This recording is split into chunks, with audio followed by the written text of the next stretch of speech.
Hello students, welcome to today's session. Today we are going to study chapter 7 motion part 1, right? Motion is a very self-explanatory term, right? Motion का मतलब क्या है? Motion का मतलब है movement एक reference point से दूसरे reference point तक move करना, travel करना, उसको हम मोशन कहते हैं, right?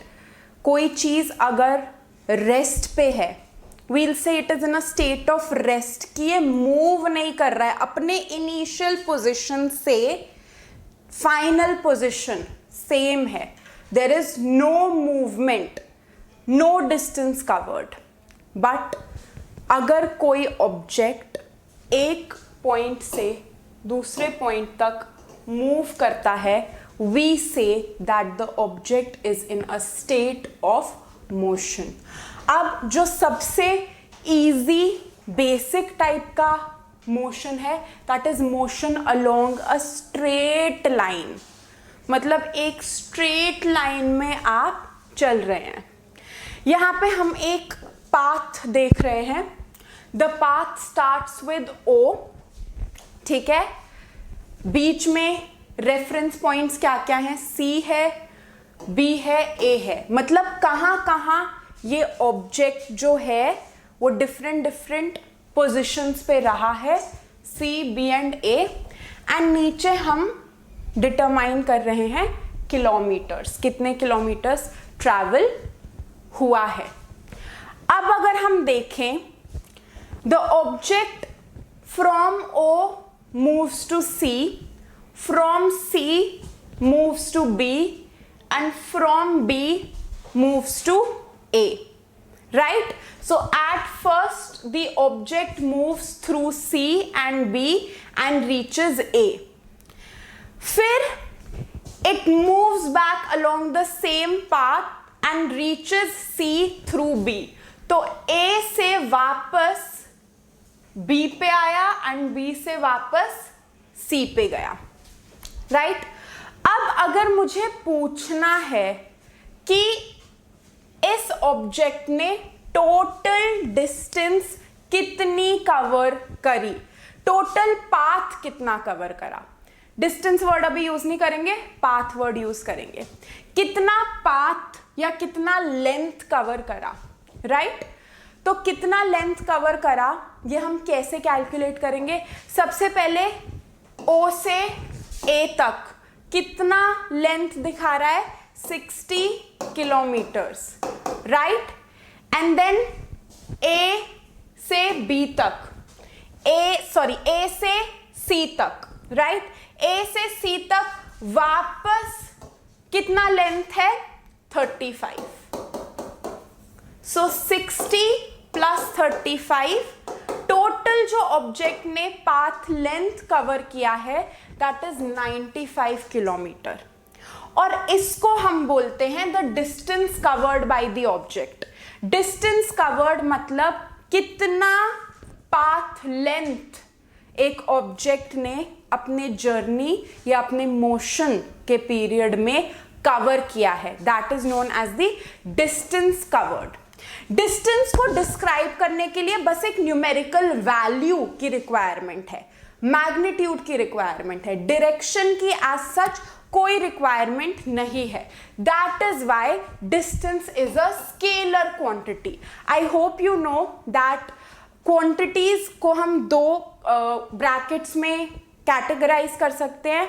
Scalar quantities that can only be described by magnitude, उसमें डायरेक्शन की जरूरत नहीं होती. Vector quantities that require both magnitude and direction. Distance को डिस्क्राइब करने के लिए सिर्फ मैग्नीट्यूड या न्यूमेरिकल वैल्यू की रिक्वायरमेंट है. दैट इज व्हाई वी से it is a scalar quantity. अब अगर मैं आपसे पूछूं कि ऑब्जेक्ट का डिस्प्लेसमेंट कितना है, ऑब्जेक्ट ने O से A ट्रैवल किया, देन A से B गया एंड फाइनली वो C पे आया. तो इनिशियल पोजीशन जो है ऑब्जेक्ट की O है और फाइनल पोजीशन जो है ऑब्जेक्ट की वो C है. डिस्प्लेसमेंट हमें क्या बताता है? The shortest distance between initial and final position. Initial और फाइनल पोजीशन के बीच में जो शॉर्टेस्ट लेंथ है, शॉर्टेस्ट डिस्टेंस है, उसको हम डिस्प्लेसमेंट कहते हैं। तो यहाँ पे अगर हम देखेंगे इनिशियल पोजीशन O है, फाइनल पोजीशन C है, दोनों के बीच की जो डिस्टेंस है वो क्या है? 25 किलोमीटर। तो यहाँ पे अगर हम डिस्प्लेसमेंट की बात करें कि ऑब्जेक्ट की डिस्प्लेसमेंट क्या है, तो that is going to be 25 kilometre. Distance हमने देखा था कितना था? 95 किलोमीटर, क्योंकि उसमें हमें पूरा का पूरा पाथ लेंथ कैलकुलेट करना था। डिस्प्लेसमेंट क्या है? इनिशियल और फाइनल पोजीशन के बीच की जितनी भी शॉर्टेस्ट डिस्टेंस है, that is going to be displacement, right. Displacement zero भी हो सकती है। कैसे? अगर आप O टू A जाके A से O वापस आ जाते हैं, इनिशियल पोजीशन भी O है, फाइनल पोजीशन भी O है, तो डिस्प्लेसमेंट इस केस में जीरो हो जाएगी। अगर आपकी इनिशियल और फाइनल पोजीशन सेम है, नो मैटर आपने बीच में कितनी भी डिस्टेंस कवर की हो, अगर आपकी इनिशियल और फाइनल पोजीशन सेम है तो आपकी डिस्प्लेसमेंट जो है वो जीरो होगी, right. Magnitude of displacement and distance same हो भी सकता है और सेम नहीं भी हो सकता है, it depends, right? So for motion of the object from O to A, अगर O से A का हम मोशन देखें, the distance covered will be 60 kilometers and the displacement will also be 60 kilometers. अगर हम बस O और A तक का पाथ देखें तो डिस्टेंस भी 60 होगा and displacement initial position O, final position A, shortest distance between them वो भी 60 होगा। इस केस में हम देख रहे हैं डिस्प्लेसमेंट एंड डिस्टेंस का मैग्नीट्यूड जो है सेम है, तो कोई बड़ी बात नहीं है। Magnitude of distance and displacement it can be same, it can be different, displacement can be zero as well, right, depending from situation to situation, right. Displacement जो है ये एक वेक्टर क्वांटिटी है, क्योंकि डिस्प्लेसमेंट को सिग्निफाई करने के लिए we use both magnitude plus direction, right. Next, uniform and non uniform motion. क्या मतलब है uniform and non uniform motion का? यूनिफॉर्म वर्ड का मतलब होता है सेम, नॉन यूनिफॉर्म मतलब something which is changing, which is not same. अब अगर मैं सोचूं कि एक ऑब्जेक्ट जो है वो स्ट्रेट लाइन में चला जा रहा है, राइट, 1 सेकेंड में, फर्स्ट सेकेंड में it covers 5 metres, next second में अगेन इट कवर्स 5 मीटर्स, उसके नेक्स्ट सेकेंड में अगेन इट कवर्स 5 मीटर्स, उसके नेक्स्ट सेकेंड में again it is covering 5 metres. तो हर एक सेकेंड के गैप में the object has covered 5 metres, मतलब ऑब्जेक्ट सेम डिस्टेंस कवर कर रहा है in equal intervals of time. Each second में वो 5 मीटर्स की डिस्टेंस कवर कर रहा है। ऐसे मोशन को when an object covers equal distance, when an object covers equal distance and equal interval of time, it is said to be in uniform motion. But when an object covers unequal distances in equal intervals of time, for example, आप park में jog कर रहे हैं, right? First 10 seconds में आपने, let's say आप में energy है, आपने 100 मीटर्स कवर किया, देन नेक्स्ट 10 सेकेंड्स में थोड़ा सा थक गए तो 80 मीटर्स कवर किया, नेक्स्ट 10 सेकेंड्स में और थक गए तो सिर्फ 50 मीटर्स ही कवर कर पाए। तो ऐसा मोशन जिसमें आप अनइक्वल डिस्टेंसेस कवर कर रहे हैं in equal intervals of time, that type of a motion is known as non uniform motion. Now rate of motion कैसे मेजर करेंगे? रेट ऑफ मोशन मेजर करने का मतलब है कि ऑब्जेक्ट कितना फास्ट या कितना स्लो है, वो हम कैसे डिटरमाइन करेंगे, क्योंकि डिफरेंट ऑब्जेक्ट्स जो हैं वो डिफरेंट टाइम ले सकती हैं to cover a given distance. अगर मैं साइकिल से point A to point B जाऊं तो मुझे कुछ टाइम लगेगा, कार से जाने में थोड़ा कम टाइम लगेगा, राइट? तो कुछ ऑब्जेक्ट्स हम देखते हैं, डिफरेंट टाइप के ऑब्जेक्ट्स डिफरेंट टाइम ले सकते हैं एक पर्टिकुलर डिस्टेंस को कवर करने के लिए। तो कैसे डिटरमाइन करें कि कौन सा ऑब्जेक्ट फास्ट है, कौन सा स्लो है? इसको डिटरमाइन करने के लिए हम एक क्वांटिटी को यूज करते हैं which is speed. Speed measures the rate of motion. Speed measures how fast or slow an object moves. And how do you calculate speed? Speed is given by distance covered upon time taken. आप एक particular amount of time में कितना distance cover कर रहे हैं वो आपकी speed बताता है। The SI unit of speed is metre per second. इसको आप इस तरीके से या इस तरीके से डिनोट कर सकते हैं। Other units that can be used to measure speed is centimeter per second and kilometer per hour. Again speed को स्पेसिफाई करने के लिए हमें सिर्फ न्यूमेरिकल वैल्यू या मैग्नीट्यूड की जरूरत होती है। Therefore we say that speed is a scalar quantity, right? Speed एक ऑब्जेक्ट की कांस्टेंट रहे, सेम रहे, ऐसा जरूरी नहीं है। अगर हम कार से कहीं जा रहे हैं, 2 घंटे की ड्राइव है, तो पूरे 2 घंटे तक हमारी कार की स्पीड 60 किलोमीटर पर आवर रहे, ऐसा जरूरी नहीं है। कभी ट्रैफिक होगा तो 20 किलोमीटर पर आवर पे भी आएगी, रोड क्लियर मिलेगा तो 80 किलोमीटर पर आवर पे भी चली जाएगी। तो speed of an object constant रहे ऐसा जरूरी नहीं है, क्योंकि मोस्ट केसेस में जो ऑब्जेक्ट्स हैं वो नॉन यूनिफॉर्म मोशन में रहेंगे, राइट? कभी स्लो कभी फास्ट, कभी स्लो कभी फास्ट। तो ऐसे सिचुएशंस में हम किसी ऑब्जेक्ट की स्पीड नहीं बल्कि एवरेज स्पीड कैलकुलेट करते हैं, right? In such situations we calculate the average speed of an object. कैसे एवरेज स्पीड दी जाती है?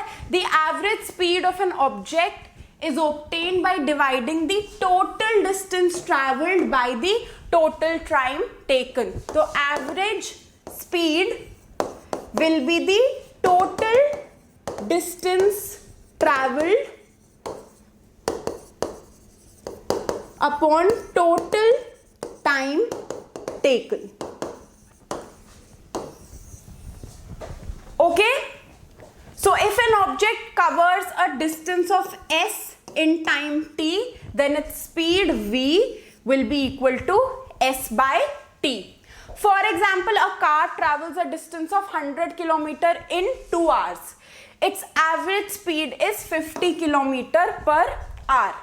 Total distance traveled upon total time taken.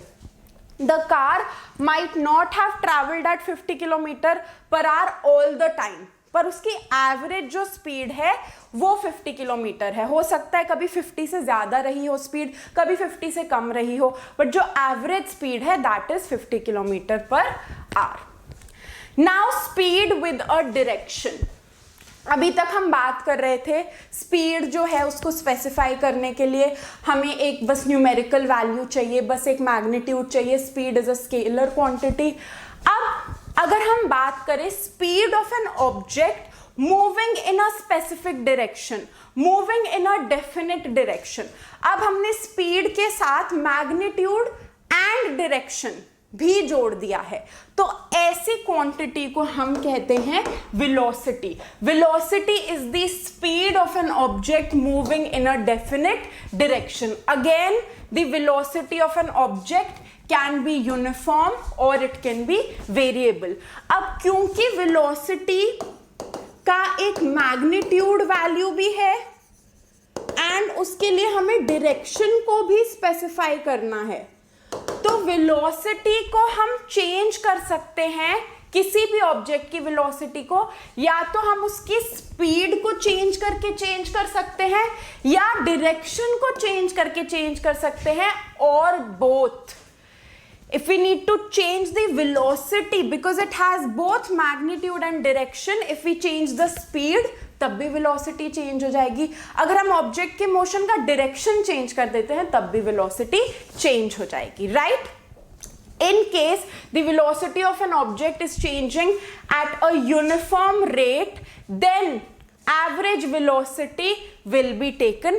Average velocity is given as V average equals to u plus v by 2, where u is the initial velocity and v is the final velocity, and VAV represents the average velocity.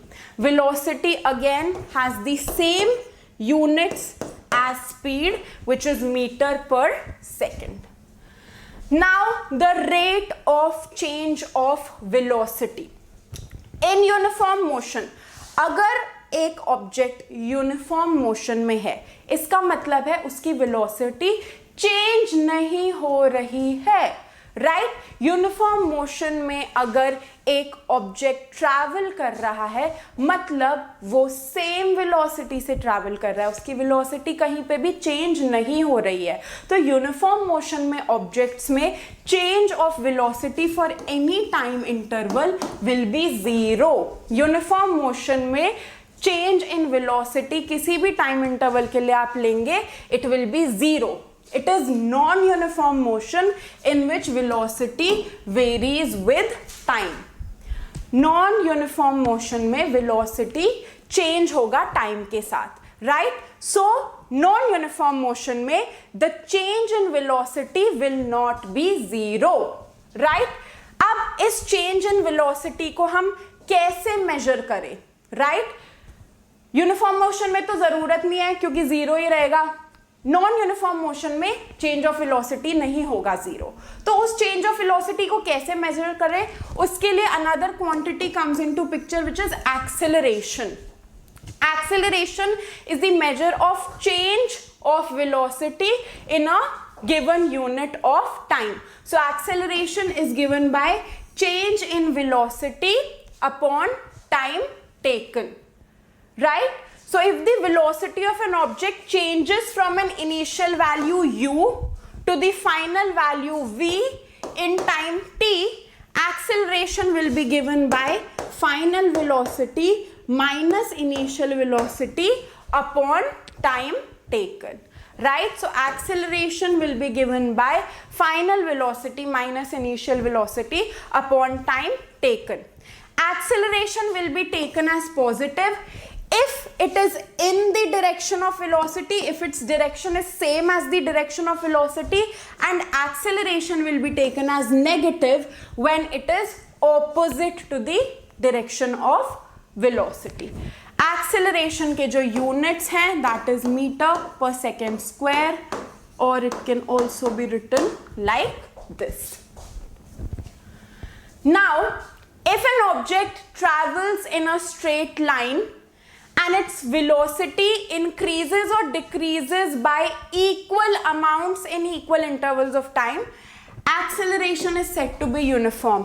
अब acceleration की भी जब हम बात करते हैं तो acceleration भी यूनिफॉर्म या नॉन यूनिफॉर्म हो सकती है। यूनिफॉर्म एक्सेलरेशन कब होगी? जब एक ऑब्जेक्ट की वेलोसिटी इंक्रीज या डिक्रीज हो रही है बाय इक्वल अमाउंट। चेंज तो हो ही रही है वेलोसिटी, तभी acceleration has come into picture, but किस तरीके का चेंज है? क्या इक्वल अमाउंट में चेंज हो रही है या unequal? So if an object travels in a straight line and its velocity increases or decreases by equal amounts in equal intervals of time, then the acceleration is said to be in uniform, right? Then it is said to be in, object is said to be in uniform acceleration.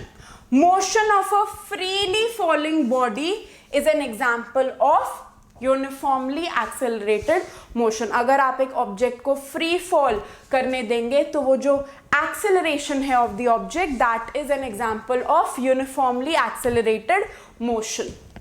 An object can also have non-uniform acceleration if its velocity increases or decreases by unequal quantities in equal interval of time, या if it is changing at a non-uniform rate. For example, car traveling along a straight line increases its speed by unequal amounts in equal intervals of time, then we will say that the car is moving in non-uniform acceleration. Now we'll be moving towards certain graphs. Graphs make or represent certain things that makes it easier for us to understand certain concepts. So first graph that we are going to talk about, distance time graph, right? So this is a distance time graph. The change in the position of an object with respect to time can be represented on a distance time graph. In this graph, time is taken along the x-axis and distance is taken along the y-axis. When an object travels equal distance and equal intervals of time, it is said to be in uniform motion. This we have already discussed, that when an object travels equal distance, 5 meters every second the object is traveling, then the object is said to be traveling with a uniform speed. And uniform speed के लिए अगर आप एक distance time graph बनाएंगे, it is going to be a straight line. Okay, distance time के लिए आप distance time graph अगर आप एक यूनिफॉर्म स्पीड का बनाएंगे, it is going to be a straight line. Now the portion OB, this straight line, it shows that distance is increasing at a uniform rate. Distance uniform rate पे increase कर रही है, तभी ये जो graph है ये एक स्ट्रेट लाइन है. Distance time graphs can also be use to calculate to determine the speed of an object. Distance time graphs को हम ऑब्जेक्ट का स्पीड डिटरमाइन करने के लिए भी कैसे यूज कर सकते हैं. We have 2 points here, point A and point B, right. अगर हम पॉइंट A से एक पैरेलल लाइन ड्रॉ करें टुवर्ड्स द एक्स एक्सिस और पॉइंट B से एक पैरेलल लाइन ड्रॉ करें towards the Y axis, right. इन पॉइंट्स को अगर हम एक्सटेंड करें, so we see that these 2 points meet at a point C and a triangle ABC is formed. Right. अब अगर मैं AC की बात करूं, AC represents the change in time, it represents T2 minus T1.